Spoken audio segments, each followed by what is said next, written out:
मुंशी प्रेमचंद जी की कहानी रानी सारंधा प्रस्तुत है मेरी यानी श्रुति गौर तोमर की आवाज़ में। अंधेरी रात के सन्नाटे में धसान नदी चट्टानों से टकराती हुई ऐसी सुहावनी मालूम होती थी जैसे घुमुर घुमुर करती हुई चक्कियाँ। नदी के दाहिने तट पर एक टीला है, उस पर एक पुराना दुर्ग बना हुआ है जिसको जंगली वृक्षों ने घेर रखा है। टीले के पूर्व की ओर छोटा सा गांव है। यह गढ़ी और गांव दोनों एक बुंदेला सरकार के कीर्ति चिन्ह हैं। शताब्दियां व्यतीत हो गईं। बुंदेलखंड में कितने ही राज्यों का उदय और अस्त हुआ। मुसलमान आए और बुंदेला राजा उठे और गिरे। कोई गांव, कोई इलाका ऐसा न था जो इन दुर्व्यवस्थाओं से पीड़ित न हो, मगर इस दुर्ग पर किसी शत्रु की विजय पताका न लहराई और इस गांव में किसी विद्रोह का भी पदार्पण कभी न हुआ। यह उसका सौभाग्य था। अनिरुद्ध सिंह वीर राजपूत था। वह जमाना ही ऐसा था जब मनुष्य मात्र को अपने बाहुबल और पराक्रम ही का भरोसा था। एक ओर मुसलमान सेनाएं पैर जमाए खड़ी रहती थीं, दूसरी ओर बलवान राजा अपने निर्बल भाइयों का गला घोंटने पर तत्पर रहते थे। अनिरुद्ध सिंह के पास सवारों और पियादों का एक छोटा सा मगर सजीव दल था।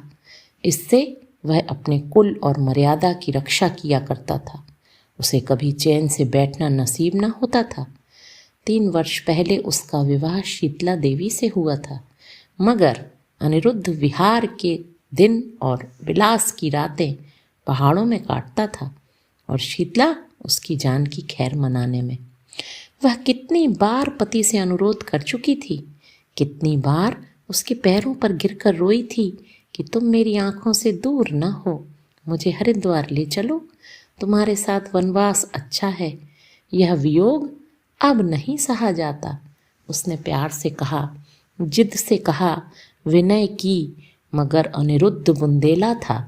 शीतला अपने किसी हथियार से उसे परास्त न कर सकी।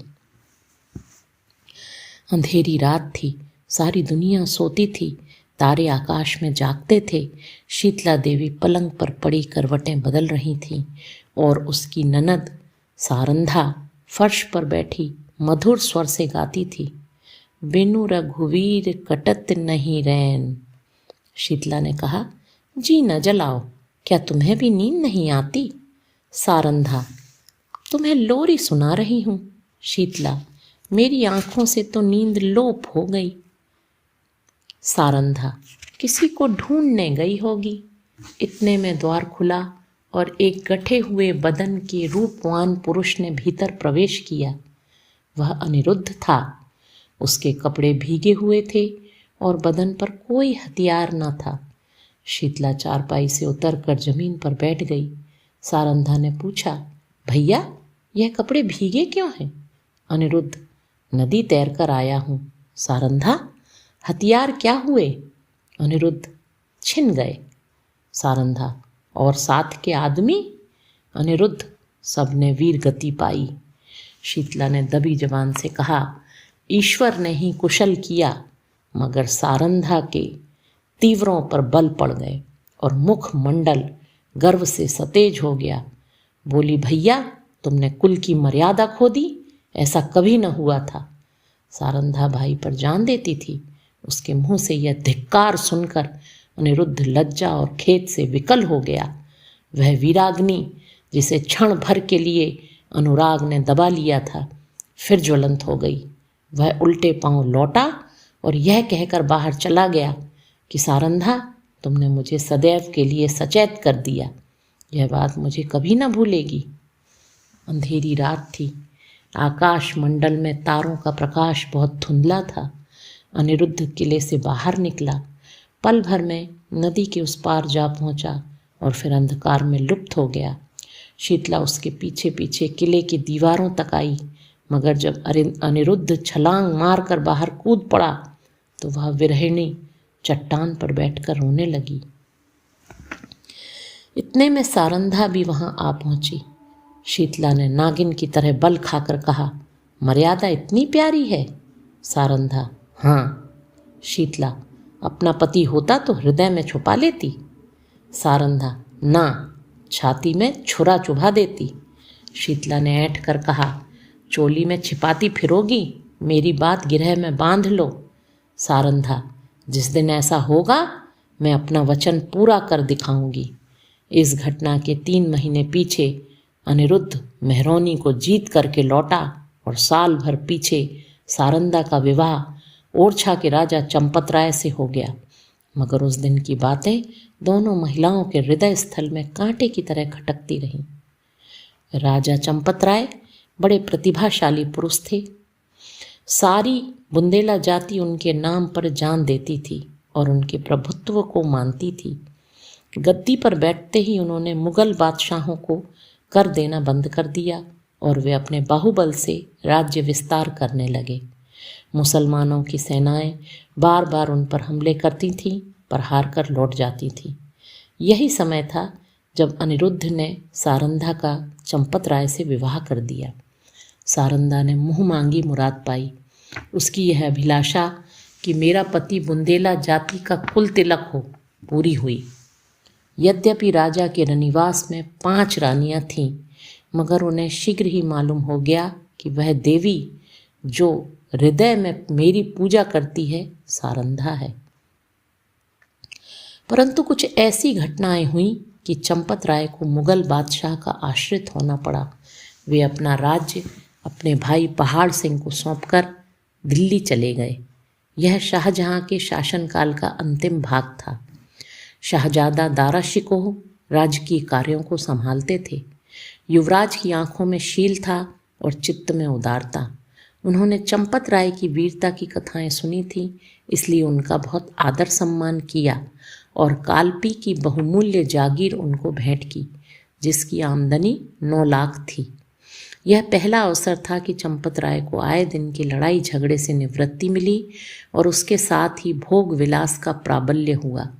रात दिन आमोद प्रमोद की चर्चा रहने लगी। राजा विलास में डूबे, रानियां जड़ाऊ गहनों पर रीझीं, मगर सारंधा इन दिनों बहुत उदास और संकुचित रहती। वह इन रहस्यों से दूर दूर रहती। ये नृत्य और गान की सभाएं उसे सूनी प्रतीत होती। एक दिन चंपत राय ने सारंधा से कहा, सारन, तुम उदास क्यों रहती हो? मैं तुम्हें कभी हंसते नहीं देखता। क्या मुझसे नाराज हो? सारंधा की आंखों में जल भर आया। बोली, स्वामी जी, आप क्यों ऐसा विचार करते हैं? जहाँ आप प्रसन्न हैं वहाँ मैं भी खुश हूँ। चंपत राय, मैं जब से यहाँ आया हूँ मैंने तुम्हारे मुख कमल पर कभी मनोहारिणी मुस्कुराहट नहीं देखी।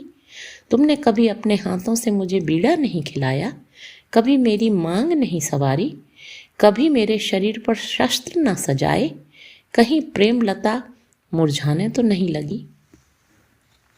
सारंधा, प्राणनाथ, आप मुझसे ऐसी बात पूछते हैं जिसका उत्तर मेरे पास नहीं है। यथार्थ में इन दिनों मेरा चित्त कुछ उदास रहता है। मैं बहुत चाहती हूँ कि खुश रहूँ, मगर बोझ सा हृदय पर धरा रहता है। चंपत राय स्वयं आनंद में मग्न थे, इसलिए उनके विचार में सारंधा को असंतुष्ट रहने का कोई उचित कारण नहीं हो सकता था। वे भौहें सिकोड़ कर बोले, मुझे तुम्हारे उदास रहने का कोई विशेष कारण नहीं मालूम होता। ओरछे में कौन सा सुख था जो यहाँ नहीं है? सारंधा का चेहरा लाल हो गया। बोली, मैं कुछ कहूँ? आप नाराज तो न होंगे? चंपत राय, नहीं, शौक से कहो। सारंधा, ओरछे में मैं एक राजा की रानी थी, यहाँ मैं एक जागीरदार की चेरी हूँ। ओरछे में वह थी जो अवध में कौशल्या थीं, यहाँ मैं बादशाह के एक सेवक की स्त्री हूँ। जिस बादशाह के सामने आज आप आदर से सिर झुकाते हैं वह कल तक आपके नाम से कांपता था। रानी से चेरी होकर भी प्रसन्नचित होना मेरे वश में नहीं है। आपने यह पद और ये विलास की सामग्रियां बड़े महंगे दामों मोल ली हैं। चंपत राय के नेत्रों पर से एक पर्दा सा हट गया। वे अब तक सारंधा की आत्मिक उच्चता को न जानते थे। जैसे बे माँ बाप का बालक माँ की चर्चा सुनकर रोने लगता है, उसी तरह ओरछे की याद से चंपत राय की आंखें सजल हो गईं। उन्होंने आदर युक्त अनुराग के साथ सारंगा को हृदय से लगा लिया। आज से उन्हें फिर उसी उजड़ी बस्ती की फिक्र हुई जहाँ से धन और कीर्ति की अभिलाषाएं खींच लाई थीं। माँ अपने खोए हुए बालक को पाकर निहाल हो जाती है। चंपत राय के आने से बुंदेलखंड निहाल हो गया। ओरछे के भाग जागे, नौबतें झड़ने लगीं और फिर सारंधा के कमल नेत्रों में जातीय अभिमान का आभास दिखाई देने लगा। यहाँ रहते रहते महीनों बीत गए। इस बीच में शाहजहाँ बीमार पड़ा। पहले से ईर्ष्या की अग्नि दहक रही थी। यह खबर सुनते ही ज्वाला प्रचंड हुई। संग्राम की तैयारियां होने लगीं। शाहजादा मुराद और मुहिउद्दीन अपने अपने दल सजाकर दक्षिण से चले। वर्षा के दिन थे। उर्वरा भूमि रंग बिरंगे रूप भरकर अपने सौंदर्य को दिखाती थी। मुराद और मुहिउद्दीन उमंगों से भरे हुए कदम बढ़ाते चले आ रहे थे, यहाँ तक कि वे धौलपुर के निकट चंबल के तट पर आ पहुँचे। परंतु यहाँ उन्होंने बादशाही सेना को अपने शुभागमन के निमित्त तैयार पाया। शाहजादे अब बड़ी चिंता में पड़े। सामने अगम्य नदी लहरें मार रही थी, किसी योगी के त्याग के सदृश। विवश होकर चंपत राय के पास संदेश भेजा कि खुदा के लिए आकर हमारी डूबती नाव को पार लगाइए। राजा ने भवन में जाकर सारंधा से पूछा, इसका क्या उत्तर दूं? सारंधा, आपको मदद करनी होगी। चंपत राय, उनकी मदद करना दारा शिकोह से बैर लेना है। सारंधा, यह सत्य है, परंतु हाथ फैलाने की मर्यादा भी तो निभानी चाहिए। चंपत राय, प्रिय, तुमने सोचकर जवाब नहीं दिया। सारंधा, प्राणनाथ, मैं अच्छी तरह जानती हूँ कि यह मार्ग कठिन है और अब हमें अपने योद्धाओं का रक्त पानी के समान बहाना पड़ेगा, परंतु हम अपना रक्त बहाएंगे और चंबल की लहरों को लाल कर देंगे। विश्वास रखिए कि जब तक नदी की धारा बहती रहेगी, हम अपने वीरों की कीर्तिगान करती रहेगी। जब तक बुंदेलों का एक भी नाम लेवा रहेगा, ये रक्त बिंदु उसके माथे पर केशर का तिलक बनकर चमकेंगे। वायुमंडल में मेघराज की सेनाएं उमड़ रही थीं। ओरछे के किले से बुंदेलों की एक काली घटा उठी और वेग के साथ चंबल की तरफ चली। प्रत्येक सिपाही वीर रस से झूम रहा था। सारंधा ने दोनों राजकुमारों को गले से लगा लिया और राजा को पान बीड़ा देकर कहा, बुंदेलों की लाज अब तुम्हारे हाथ है। आज उसका एक एक अंग मुस्कुरा रहा है और हृदय हुलसित है। बुंदेलों की यह सेना देखकर शहजादे फूले न समाये। राजा वहाँ की अंगुल अंगुल भूमि से परिचित थे। उन्होंने बुंदेलों को एक आड़ में छिपा दिया और वे शहजादों की फौज को सजाकर नदी के किनारे किनारे पश्चिम की ओर चल दिए। दारा शिकोह को भ्रम हुआ कि शत्रु किसी अन्य घाट से नदी उतरना चाहता है। उन्होंने घाट पर से मोर्चे हटा लिए। घाट में बैठे हुए बुंदेले उसी ताक में थे। बाहर निकल पड़े और उन्होंने तुरंत ही नदी में घोड़े डाल दिए। चंपत राय ने शहजादा दारा शिकोह को भुलावा देकर अपनी फौज घुमा दी और वह बुंदेलों के पीछे चलता हुआ उसे पार उतार लाया। इस कठिन चाल में 7 घंटों का विलंब हुआ, परंतु जाकर देखा तो 700 बुंदेलों की लाशें तड़प रही थीं। राजा को देखते हुए बुंदेलों की हिम्मत बंध गई। शहजादों की सेना ने भी अल्लाह अकबर की ध्वनि के साथ धावा किया। बादशाही सेना में हलचल पड़ गई। उनकी पंक्तियां छिन्न भिन्न हो गईं। हाथों हाथ लड़ाई होने लगी, यहाँ तक कि शाम हो गई। रणभूमि रुधिर से लाल हो गई और आकाश में अंधेरा हो गया। घमासान की मार हो रही थी। बादशाही सेना शहजादों को दबाए जाती थी। अकस्मात पश्चिम से फिर बुंदेलों की एक लहर उठी और इस वेग से बादशाही सेना की पुश्त पर टकराई कि उसके कदम उखड़ गए। जीता हुआ मैदान हाथ से निकल गया। लोगों को कौतूहल था कि यह दैवी सहायता कहाँ से आई। सरल स्वभाव के लोगों की धारणा थी कि यह फतह के फरिश्ते हैं, शहजादों की मदद के लिए आए हैं। परंतु जब राजा चंपत राय निकट गए तो सारंधा ने घोड़े से उतरकर इनको पैरों पर सिर झुका दिया। राजा को असीम आनंद हुआ। यह सारंधा थी। समर भूमि का दृश्य इस समय अत्यंत दुखमय था। थोड़ी देर पहले जहाँ सजे हुए वीरों के दल थे, वहाँ अब बेजान लाशें तड़प रही थीं। मनुष्य ने अपने स्वार्थ के लिए अनादिकाल से ही भाइयों की हत्या की है। अब विजयी सेना लूट पर टूट पड़ी। पहले मर्द मर्दों से लड़ते थे। यह वीरता और पराक्रम का चित्र था। यह नीचता और दुर्बलता की ग्लानि पर तस्वीर थी। उस समय मनुष्य पशु बना हुआ था, अब वह पशु से भी बढ़ गया था। इस नोच खसोट में लोगों को बादशाही सेना के सेनापति वली बहादुर खां की लाश दिखाई दी। उसके निकट उसका घोड़ा खड़ा हुआ अपनी दुम से मक्खियाँ उड़ा रहा था। राजा को घोड़ों का शौक था। देखते ही वह उस पर मोहित हो गया। यह इराकी जाति का अति सुंदर घोड़ा था। एक एक अंग सांचे में ढला हुआ, सिंह की सी छाती, चीते की सी कमर। उसका यह प्रेम और स्वामी भक्ति देखकर लोगों को बड़ा कौतूहल हुआ। राजा ने हुक्म दिया, खबरदार, इस प्रेमी पर कोई हथियार न चलाए। इसे जीता पकड़ लो। यह मेरे अस्तबल की शोभा बढ़ाएगा। जो इसे मेरे पास ले आएगा उसे धन से निहाल कर दूंगा। योद्धागण चारों ओर से लपके, परंतु किसी का साहस न होता था कि उसके निकट जा सकें। कोई चुमकार रहा था, कोई फंदे में फंसाने की फिक्र में था, पर कोई उपाय सफल न होता था। वहाँ सिपाहियों का मेला सा लगा हुआ था। तब सारंधा अपने खेमे से निकली और निर्भय होकर घोड़े के पास चली गई। उसकी आंखों में प्रेम का प्रकाश था, छल का नहीं। घोड़े ने सिर झुका दिया। रानी ने उसकी गर्दन पर हाथ रखा और वह उसकी पीठ सहलाने लगी। घोड़े ने उसके अंचल में मुंह छुपा लिया।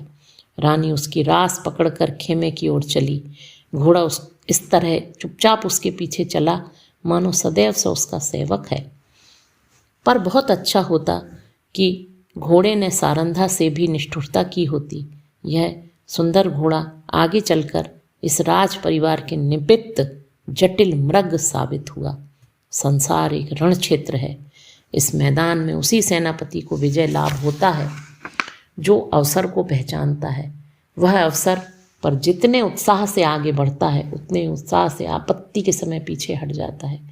यह वीर पुरुष राष्ट्र का निर्माता होता है और इतिहास उसके नाम पर यश के फूलों की वर्षा करता है। पर इस मैदान में कभी कभी ऐसे सिपाही भी जाते हैं जो अवसर पर कदम बढ़ाना जानते हैं लेकिन संकट में पीछे हटाना नहीं जानते। ये रणवीर पुरुष विजय को नीति की भेंट कर देते हैं। वे अपनी सेना का नाम मिटा देंगे, परंतु जहाँ एक बार पहुँच गए हैं वहाँ से कदम पीछे न हटाएंगे। उनमें कोई विरला ही संसार क्षेत्र में विजय प्राप्त करता है, किंतु प्रायः उसकी हार विजय से भी अधिक गौरवात्मक होती है।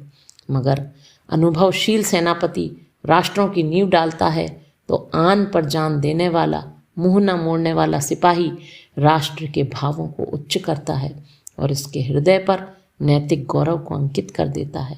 उसे इस कार्य क्षेत्र में चाहे सफलता न हो, किंतु जब किसी वाक्य या सभा में उसका नाम जबान पर आ जाता है तो श्रोतागण एक स्वर से उसके कीर्ति गौरव को प्रतिध्वनित कर देते हैं। सारंधा आन पर जान देने वालों में थी। शाहजादा मुइद्दीन चंबल के किनारे से आगरे की ओर चला तो सौभाग्य उसके सिर पर मोरछल हिलाता था। जब वह आगरे पहुंचा तो विजय देवी ने उसके लिए सिंहासन सजा दिया। औरंगजेब गुणज्ञ था। उसने बादशाही सरदारों के अपराध क्षमा कर दिए, उनके राज्य पद लौटा दिए और राजा चंपत राय को उसके बहुमूल्य कृत्यों के उपलक्ष्य में 12,000 मनसब प्रदान किया। ओरछा से बनारस और बनारस से जमुना तक उसकी जागीर नियत की गई। बुंदेला राजा फिर राज सेवक बना। वह फिर सुख विलास में डूबा और रानी सारंधा फिर पराधीनता के शोक से घुलने लगी। वली बहादुर खां बड़ा वाक्य चतुर मनुष्य था। उसकी मृदुता ने शीघ्र ही उसे बादशाह आलमगीर का विश्वास पात्र बना दिया। उस पर राजसभा में सम्मान की दृष्टि पड़ने लगी। खां साहब के मन में अपने घोड़े के हाथ से निकल जाने का बड़ा शौक था। एक दिन कुंवर छत्रसाल उसी घोड़े पर सवार होकर सैर को गया था। वह खां साहब के महल की तरफ जा निकला। वली बहादुर ऐसे ही अफसर की ताक में था। उसने तुरंत अपने सेवकों को इशारा किया। राजकुमार अकेला क्या करता? पाँव पाँव घर आया और उसने सारंधा से जब समाचार बयान किया, रानी का चेहरा चमचमा गया।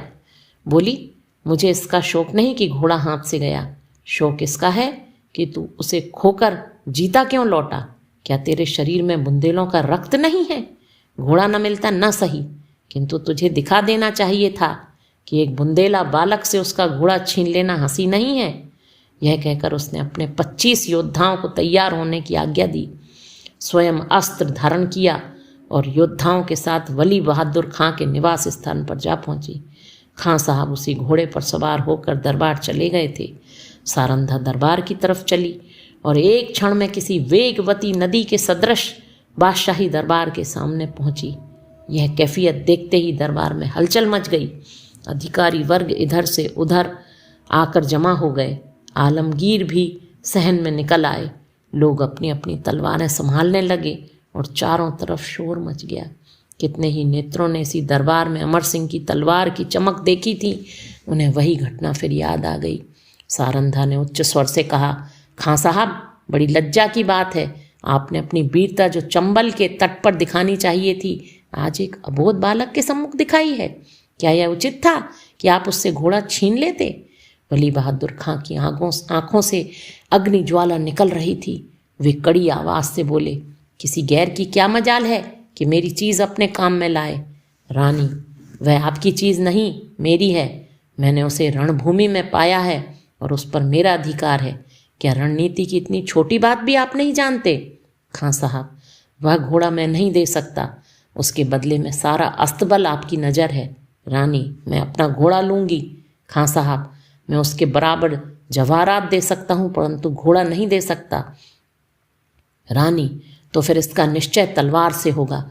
बुंदेला योद्धाओं ने तलवारें सौंत लीं और निकट था कि दरबार की भूमि रक्त से प्लावित हो जाए। बादशाह आलमगीर ने बीच में आकर कहा, रानी साहिबा, आप सिपाहियों को रोकें। घोड़ा आपको मिल जाएगा, परंतु इसका मूल्य बहुत देना पड़ेगा। रानी, मैं उसके लिए अपना सर्वस्व खोने को तैयार हूँ। बादशाह, जागीर और मनसब भी? रानी, जागीर और मनसब कोई चीज़ नहीं। बादशाह, अपना राज्य भी? रानी, हाँ, राज्य भी। बादशाह, एक घोड़े के लिए? रानी, नहीं, उस पदार्थ के लिए जो संसार में सबसे अधिक मूल्यवान है। बादशाह, वह क्या है? रानी, अपनी जान। इस भांति रानी ने अपने घोड़े के लिए अपनी विस्तृत जागीर, उच्च राज और राज सम्मान सब हाथ से खोया। और केवल इतना नहीं, भविष्य के लिए कांटे बोए। इस घड़ी से अंत तक चंपत राय को शांति न मिली। राजा चंपत राय ने फिर ओरछे के किले में पदार्पण किया। उन्हें मनसब और जागीर के हाथ से निकल जाने का अत्यंत शोक हुआ, किंतु अपने मुंह से शिकायत का एक शब्द नहीं निकाला। वे सारंधा के स्वभाव को भली भांति जानते थे। शिकायत इस समय उनके आत्मगौरव कर कुठार का काम करती। कुछ दिन यहाँ शांतिपूर्वक व्यतीत हुए, लेकिन बादशाह सारंधा की कठोर बात भूला न था। वह क्षमा करना जानता ही ना था। ज्यों ही भाइयों की ओर से निश्चिंत हुआ, उसने एक बड़ी सेना चंपत राय का गर्व चूर्ण करने के लिए भेजी और 22 अनुभवशील सरदार इस मुहिम पर नियुक्त किए। शुभकरण बुंदेला बादशाह का सूबेदार था। वह चंपत राय का बचपन का मित्र था और सहपाठी भी। उसने चंपत राय को परास्त करने का बीड़ा उठाया और भी कितने ही बुंदेला सरदार राजा से विमुख होकर बादशाही सूबेदार से आ मिले। एक घोर संग्राम हुआ। भाइयों की तलवारें रक्त से लाल हुईं। यद्यपि इस समर में राजा को विजय प्राप्त हुई, लेकिन उसकी शक्ति सदा के लिए क्षीण हो गई। निकटवर्ती बुंदेला राजा, जो चंपत राय के बाहुबल थे, बादशाह के कृपाकांक्षी बन बैठे। साथियों में कुछ तो काम आए, कुछ दगा कर गए। यहाँ तक कि निज संबंधियों ने भी आंखें चुरा ली। परंतु इन कठिनाइयों में भी चंपत राय ने हिम्मत नहीं हारी, धीरज को न छोड़ा। उन्होंने ओरछा छोड़ दिया और वो 3 वर्ष तक बुंदेलखंड के सघन पर्वतों पर छिपे फिरते रहे। बादशाही सेनाएं शिकारी जानवरों की भांति सारे देश में मंडरा रही थी। आए दिन राजा का किसी न किसी से सामना हो जाता था। सारंधा सदैव उनके साथ रहती और उनका साहस बढ़ाया करती। बड़ी बड़ी आपत्तियों में जबकि धैर्य लुप्त हो जाता और आशा साथ छोड़ देती, आत्मरक्षा का धर्म उसे संभाले रहता है। 3 साल के बाद अंत में बादशाह के सूबेदारों ने आलमगीर को सूचना दी कि इस शेर का शिकार आपके सिवाय और किसी से न होगा। उत्तर आया कि सेना को हटा लो और घेरा उठा लो। राजा ने समझा संकट से निवृत्ति हुई, पर वह बात शीघ्र ही भ्रमात्मक सिद्ध हो गई। 3 सप्ताह से बादशाही सेना ने ओरछा घेर रखा है। जिस तरह कठोर वचन हृदय को छेद डालते हैं, उसी तरह तोपों के गोलों ने दीवारों को छेद डाला है। किले में 20,000 आदमी घिरे हुए हैं, लेकिन उनमें से आधे से अधिक स्त्रियां और उनसे कुछ ही कम बालक हैं। मर्दों की संख्या दिनों दिन न्यून होती जाती है। आने जाने के मार्ग चारों तरफ से बंद है। हवा का भी गुजर नहीं। रसद का सामान बहुत कम रह गया है। स्त्रियां पुरुषों और बालकों को जीवित रखने के लिए आप उपवास करती हैं। लोग बहुत हताश हो रहे हैं। औरतें सूर्य नारायण की ओर हाथ उठा उठा कर शत्रु को कोसती हैं। बालक वृंद मारे क्रोध के दीवार की आड़ से उन पर पत्थर फेंकते हैं, जो मुश्किल से दीवार के उस पार जा पाते हैं। राजा चंपत राय स्वयं ज्वर से पीड़ित हैं। उन्होंने कई दिन से चारपाई नहीं छोड़ी। उन्हें देखकर लोगों को कुछ ढाढ़स होता था, लेकिन उनकी बीमारी से सारे किले में नैराश्य छाया हुआ है।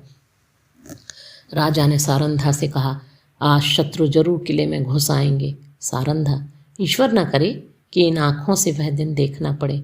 राजा, मुझे बड़ी चिंता इन अनाथ स्त्रियों और बालकों की है। गेहूं के साथ घुन भी पिस जाएंगे। सारंधा, हम लोग यहाँ से निकल जाएं तो कैसा रहे।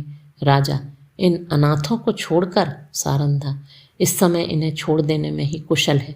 हम न होंगे तो शत्रु इन पर कुछ दया तो करेंगे। राजा, नहीं, यह लोग मुझसे ना छोड़े जाएंगे। मर्दों ने अपनी जान हमारी सेवा में अर्पण कर दी। उनकी स्त्रियों और बच्चों को मैं कदापि नहीं छोड़ सकता। सारंधा, लेकिन यहाँ रहकर हम उनकी कुछ मदद भी तो नहीं कर सकते। राजा, उनके साथ प्राण तो दे सकते हैं। मैं उनकी रक्षा में अपनी जान लड़ा दूंगा। उनके लिए बादशाही सेना की खुशामद करूंगा, कारावास की कठिनाइयां सहूंगा, किंतु इस संकट में उन्हें नहीं छोड़ सकता। सारंधा ने लज्जित होकर सिर झुका लिया और सोचने लगी, निस्संदेह प्रिय साथियों को आग की आंच में छोड़कर अपनी जान बचाना घोर नीचता है। मैं ऐसी स्वार्थांध क्यों हो गई हूँ। लेकिन एकाएक विचार उत्पन्न हुआ। बोली, यदि आपको विश्वास हो जाए कि इन आदमियों के साथ कोई अन्याय न किया जाएगा, तब तो आपको चलने में कोई बाधा न होगी। राजा सोचकर, कौन विश्वास दिलाएगा। सारंधा, बादशाह के सेनापति का प्रतिज्ञा पत्र। राजा, हाँ, तब मैं सानंद चलूँगा। सारंधा विचार सागर में डूबी। बादशाह के सेनापति से क्यों कर यह प्रतिज्ञा कराऊं। कौन यह प्रस्ताव लेकर वहां जाएगा, और निर्दयी ऐसी प्रतिज्ञा करने ही क्यों लगे। उन्हें तो अपनी विजय की पूरी आशा है। मेरे यहाँ ऐसा नीति कुशल वाक पटु चतुर कौन है जो इस दुस्तर कार्य को सिद्ध करे। छत्रसाल चाहे तो कर सकता है, उसमें ये सब गुण मौजूद हैं। इस तरह मन में निश्चय करके रानी ने छत्रसाल को बुलाया। यह उसके चारों पुत्रों में बुद्धिमान और साहसी था। रानी उसे सबसे अधिक प्यार करती थी। जब छत्रसाल ने आकर रानी को प्रणाम किया तो उनके कमल नेत्र सजल हो गए और हृदय से दीर्घ निश्वास निकल गया। छत्रसाल, माता, मेरे लिए क्या आज्ञा है। रानी, आज लड़ाई का क्या ढंग है। छत्रसाल, हमारे 50 योद्धा अब तक काम आ चुके हैं। रानी, बुंदेलों की लाज अब ईश्वर के हाथ है। छत्रसाल, हम रात को छापा मारेंगे। रानी ने संक्षेप में अपना प्रस्ताव छत्रसाल के सामने उपस्थित किया और कहा, यह काम किसे सौंपा जाए। छत्रसाल, मुझको। तुम इसे पूरा कर दिखाओगे। हाँ, मुझे पूर्ण विश्वास है। अच्छा, जाओ, परमात्मा तुम्हारा मनोरथ पूरा करें। छत्रसाल जब चला तो रानी ने उसे हृदय से लगा लिया। तब आकाश की ओर दोनों हाथ उठाकर कहा, दयानिधि, मैंने अपना तरुण और होनहार पुत्र बुंदेलों की आन के आगे भेंट कर दिया। अब इस आन को निभाना तुम्हारा काम है। मैंने बड़ी मूल्यवान वस्तु अर्पित की है, इसे स्वीकार करो। दूसरे दिन प्रातःकाल सारंधा स्नान करके थाल में पूजा की सामग्री लिए मंदिर को चली। उसका चेहरा पीला पड़ गया था और आंखों तले अंधेरा छाया जाता था। वह मंदिर के द्वार पर पहुंची थी कि उसके थाल में बाहर से आकर एक तीर गिरा।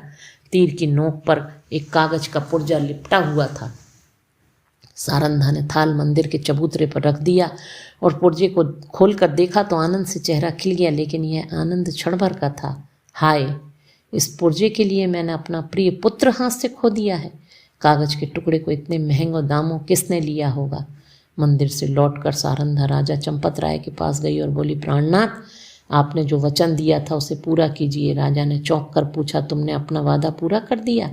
रानी ने वह प्रतिज्ञा पत्र राजा को दे दिया। चंपत राय ने उसे गौर से देखा और फिर बोले, अब मैं चलूँगा और ईश्वर ने चाहा तो एक बार फिर शत्रुओं की खबर लूँगा। लेकिन सारन, सच बताओ, इस पत्र के लिए क्या देना पड़ा है। रानी ने कुंठित स्वर से कहा, बहुत कुछ। राजा, सुनूं। रानी, एक जवान पुत्र। राजा को बाण सा लग गया। पूछा, कौन। अंगद राय। रानी नहीं। राजा रतन शाह? रानी नहीं। राजा छत्रसाल? रानी हाँ। जैसे कोई पक्षी गोली खाकर परों को फड़फड़ाता है और तब बेदम होकर गिर पड़ता है, उसी भांति चंपत राय पलंग से उछले और फिर अचेत होकर गिर पड़े। छत्रसाल उनका परम प्रिय पुत्र था, उसके भविष्य की सारी कामनाएं उसी पर अवलंबित थीं। जब चेत हुआ तब बोले, सारन तुमने बुरा किया। अंधेरी रात थी। रानी सारंधा घोड़े पर सवार चंपत राय को पालकी में बैठाए किले के गुप्त मार्ग से निकली जाती थी। आज से बहुत काल पहले एक दिन ऐसी ही अंधेरी दुखमयी रात थी जब सारंधा ने शीतला देवी को कुछ कठोर वचन कहे थे।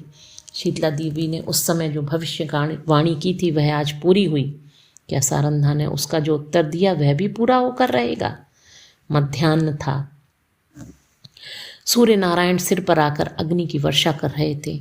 शरीर को झुलसाने वाली प्रचंड प्रखर वायु वन और पर्वत में आग लगाती फिरती थी। ऐसा विदित होता था मानो अग्निदेव की समस्त सेना गरजती हुई चली आ रही है। गगन मंडल इस भय से कांप रहा था। रानी सारंधा घोड़े पर सवार चंपत राय को लिए पश्चिम की तरफ चली जाती थी। ओरसा 10 कोस पीछे छूट चुका था और प्रति क्षण यह अनुमान स्थिर होता जाता था कि अब हम भय के क्षेत्र से बाहर निकल आए। राजा पालकी में अचेत पड़े हुए थे और कहार पसीने में सरोबार थे। पालकी के पीछे 5 सवार घोड़ा बढ़ाए चले आते थे। प्यास के मारे सबका बुरा हाल था। तालू सूखा जाता था। किसी वृक्ष की छां और कुएं की तलाश में आंखें चारों ओर दौड़ रही थीं।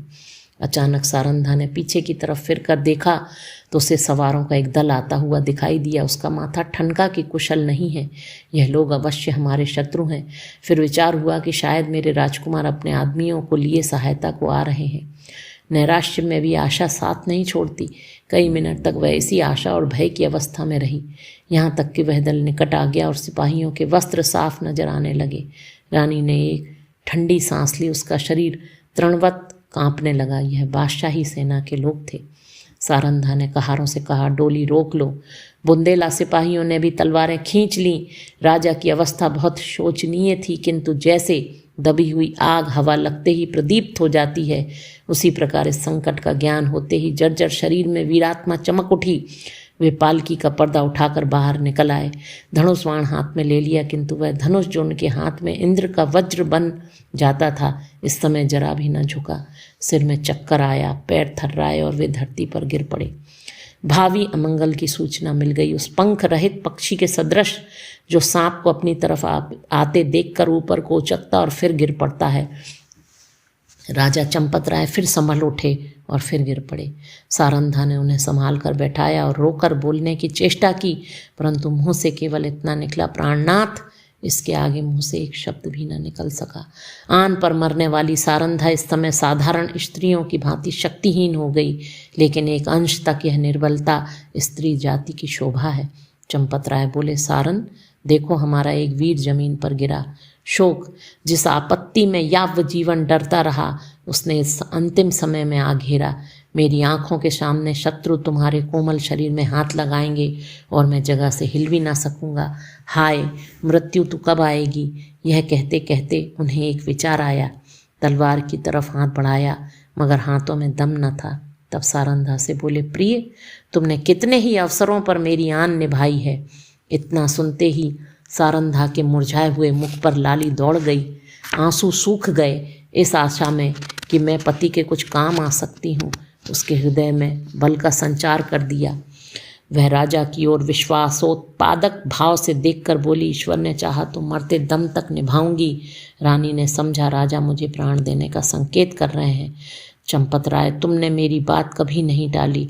सारंधा, मरते दम तक ना टालूंगी। राजा, यह मेरी अंतिम याचना है, इसे अस्वीकार न करना। सारंधा ने तलवार को निकालकर अपने वक्षस्थल पर रख लिया और कहा, यह आपकी आज्ञा नहीं है। मेरी हार्दिक अभिलाषा है कि मैं मरूं तो यह मस्तक आपके पद कमलों पर हो। चंपत राय, तुमने मेरा मतलब नहीं समझा। क्या तुम मुझे इसलिए शत्रुओं के हाथ में छोड़ जाओगी कि मैं बेड़ियां पहने हुए दिल्ली की गलियों में निंदा का पात्र बनूं? रानी ने जिज्ञासा की दृष्टि से राजा को देखा। वह उनका मतलब न समझी। राजा, मैं तुमसे एक वरदान मांगता हूँ। रानी, सहर्ष मांगिए। राजा, यह मेरी अंतिम प्रार्थना है। जो कुछ कहूँगा करोगी? रानी सिर के बल करूंगी। राजा, देखो तुमने वचन दिया है, इनकार न करना। रानी कांप कर, आपके कहने की देर है। राजा, अपनी तलवार मेरी छाती में चुभो दो। रानी के हृदय पर वज्रघात सा हो गया। बोली, जीवननाथ।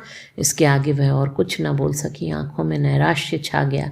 राजा, मैं बेड़ियां पहनने के लिए जीवित रहना नहीं चाहता। रानी, मुझसे यह कैसे होगा? पांचवा और अंतिम सिपाही धरती पर गिरा। राजा ने झुंझला कर कहा, इसी जीवन पर आन निभाने का गर्व था? बादशाह के सिपाही राजा की तरफ लपके। राजा ने नैराश्यपूर्ण भाव से रानी की ओर देखा।